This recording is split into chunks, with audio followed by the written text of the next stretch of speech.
Kanjeng Rama Trenggana telah wafat. Pangeran Hadiri berguna. Ucapnya lirih dan lambat. Retno Kencana terdiam, mencoba mendengarkan dengan hikmat. Dan Dimas Mukmin sudah ditetapkan sebagai pengganti. Namun 3 bulan lebih sejak ketetapan, tak juga diselenggarakan pelantikan. Ini sah-sah saja Kesultanan Demak Bintaro tak ada lagi kepemimpinan. Injih kan, jawab perempuan itu di sebelahnya membenarkan. Lebih dari 4 bulan lamanya sejak wafatnya Sultan Trenggono, Kesultanan Demak kosong kepemimpinan. Semua urusan reh perintahan dilaksanakan oleh Patih Wonosalam dibantu Raden Pemekas yang mengurusi reh kenayakan. Sementara itu, Bagus Mukmin yang telah ditetapkan menjadi sultan lebih memilih kembali ke pesanggerahan. Keadaan kesehatannya yang tidak kunjung membaik membuatnya tak bisa menetap di Demak. Dan itu telah berlangsung lebih dari 3 bulan sejak Waliwal Amri yang diwakili Sunan Kalijogo menetapkannya sebagai Sultan Demak keempat. Bagaimanapun Jepara adalah bagian dari Demak, dan pembangunan kapal-kapal perang itu adalah atas dorongan Kanjeng Rama Tenggono. Jadi armada ini adalah angkatan laut Demak yang harus segera diputuskan kapan penyerangan akan dilakukan. Perempuan itu melihat kegusaran pada nada ucapan suaminya. Namun ia pun tak bisa berkata banyak karena semua telah sama mengetahuinya. 4 bulan lebih keputusan dari Sultan tak juga datang pada mereka. Semua berpangkal karena pelantikan Sultan yang tak kunjung dilaksanakan. Maka wajar kalau sang suami sering mengungkapkan kegusarannya. Dan kosongnya tahta Demak, kapal-kapal ini hanya akan bersandar di Galang. Dan entah kapan akan diberangkatkan ke Malaka. Sementara menurut Dimas Hasanuddin, saat-saat ini lah waktu paling tepat untuk menggempur Peringgi. Jika mereka tengah mengalami kelemahan dari dalam. Mendengar kesaran suaminya, perempuan itu hanya terdiam karena ia pun sedang mengkhawatirkan hal yang sama. Sebelum keberangkatan ke Belambangan, Sultan Trenggono telah memancangkan niatnya untuk segera menyerang Malaka. Dan waktu yang disepakati adalah setelah kepulangan dari penaklukan Belambangan. Namun, dengan wafatnya Sultan Trenggono, semua rencana menjadi tertunda. Tapi mestinya tidak terlalu lama penundaan itu dilakukan. Begitu pesan Sunan Kudus sebagai bekas Senopati Ageng Demak yang disampaikan kepadanya, yang juga telah banyak membantu memasak kayu jati untuk membuat ratusan kapal tersebut. Kini kita boleh bersedih, tapi jangan terbawa larut dalam kepiluan.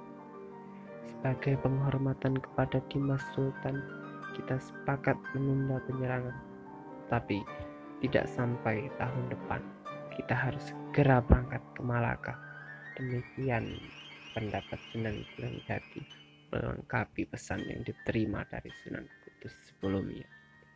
Karena menurut keduanya, kesempatan penyerangan itu telah terbuka, peluang telah tersibak tepat pada waktunya, sedangkan persiapan pun sudah selesai dilakukan semua, tinggal merencanakan kapan saatnya angin selatan bertiup untuk mengarungi lautan menuju Samudra Utara. Karena kita lewat masanya. Karena jika lewat masanya, persiapan akan menjadi sia-sia belaka. Dan dalam keyakinan mereka, kesempatan yang tepat tak akan pernah 2 kali datangnya. Inilah saat yang tepat, di saat Peringgi menghadapi Hispania dari luar, dan dari dalam mereka sendiri pun sedang mengalami kebobrokan dalam pertempuran di pantai Jepara 4 bulan silam. Hasanuddin telah memaparkan kepadanya bahwa Portugis tengah berperang merebut wilayah perdagangan dengan sekutunya sendiri, bangsa Spanyol. Dan kabar terbaru, Spanyol sedang berencana menguasai daerah kekuatan Portugis di Lisabon. Dengan direbutnya Lisabon, Portugis akan jatuh sebagai bawahan Spanyol dan harus tunduk pasrah menyerah pada kemauannya, termasuk sumber kekayaan dari jalur perdagangan rempah-rempah yang selama ini dikuasai, terancam berpindah menjadi milik Spanyol, hingga Portugis pun sedang mengalami kemerosotan semangat. Ditambah lagi dengan kemerosotan dari dalam, yakni mabuk kemenangan. Para pembesar Portugis di Malaka sudah tak lagi mementingkan khas negara. Nafsu memperkaya diri di antara para pejabat membuat mereka tidak mengirimkan keuntungan ke negaranya. Penyalahgunaan kesempatan untuk kepentingan sendiri sedang sangat merajalela.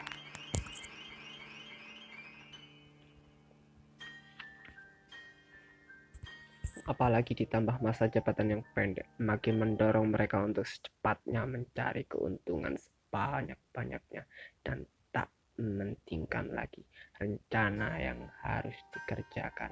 Kekayaan telah menjadi agama baru bagi mereka. Orang-orang Portugis yang semula mempunyai semangat menyebarkan agama yang sangat tebal, lama-lama luntur. Dan semangat itu telah terkubur dengan gairah mencari kekayaan sebanyak-banyak. Jadi inilah saat yang tepat untuk segera melakukan penyerangan, ucap Hadiri menandaskan, sebelum tanah Jawa jatuh ke dalam cengkraman najis dari jemari Perunggi. Karena Belambangan belum bisa kita taklukkan, maka ancaman akan selalu datang mengincar dari Pangwetan. Dalam hati perempuan itu berbisik, karena pertahanan yang paling kuat adalah dengan melakukan penyerangan.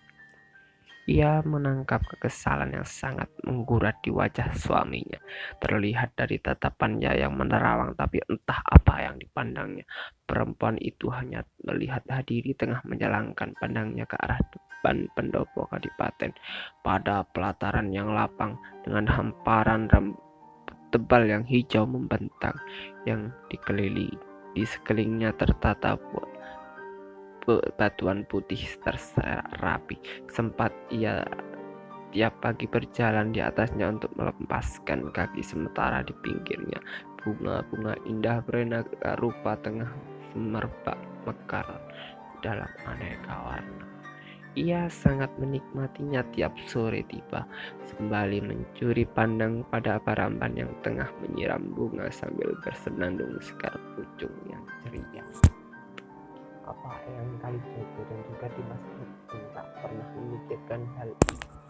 Dan sama sekali kemudian mendengar keluhan tersebut, perempuan itu pun menarik napas dalam, lalu mengembuskannya pelan-pelan, seolah beban yang syarat makan menggumpal di dadanya, tetapi tak juga habis dilepaskan.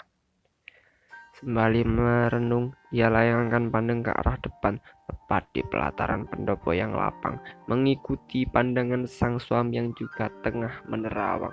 Mendadak ia tersentak oleh Arya. Loh, Arya kemana, Kang Mas? Tiba-tiba Retno Kencana tersadar bahwa anak kecil yang sejak tadi bermain di pelataran pendopo telah tak ada. Ia kembali melayangkan pandang ke seluruh halaman dari pojok utara hingga selatan, namun anak yang dicarinya tak terlihat dari tatapannya tempatnya duduk di beranda peringitan. Biung, Biung! Perempuan itu pun berteriak mencari emban pengasuh anak angkatnya, seorang perempuan tua bertubuh tambun yang dulu juga menjadi pengasuh Aryo Mataram. Namun perempuan yang biasanya berkemben kedodoran yang dipanggilnya itu pun tak memberikan sahutan. Orangnya juga tak terlihat di pinggiran pendopo, tempat semula ia menamai Pangeran Arya bermain di halaman. Kedua orang itu pun kebingungan. Pasti kalun-alun lagi bocah bandel itu, geram Hadi. Retno Kencana berjinjit mendekat ke tepian pendopo. Kepalanya yang berlutut kerudung merah dilongakkan untuk memperhatikan alun-alun. Tengah terpanggang terik membakar. Hamparan pasir yang justru sangat disukai oleh anak asuhnya untuk bermain dan berlarian sepanjang siang. Ia pun terus melayangkan pandang, namun berkali dilayangkan dan berulang kali ditajamkan, tetap tak terlihat sosok bocah kecil itu, juga kelebatan emban pengasuh. Kemana bocah bandel itu? Retno Kencana menarik napas berat, menahan dadanya dengan yang bergejolak, sampai kemudian ia tersentak dan menolehkan pandang kepada suaminya yang masih berdiri tegak di lantai beringitan yang berundak. Mendadak dari tengah alun-alun yang berpasir, matanya melihat derap seekor kuda tengah melaju menyibak puluhan pasir yang bergelombang. Seekor kuda hitam dengan penunggang berpakaian serba hitam tengah memacunya berlari kencang. Matanya pun dipicingkan untuk mengenali orang.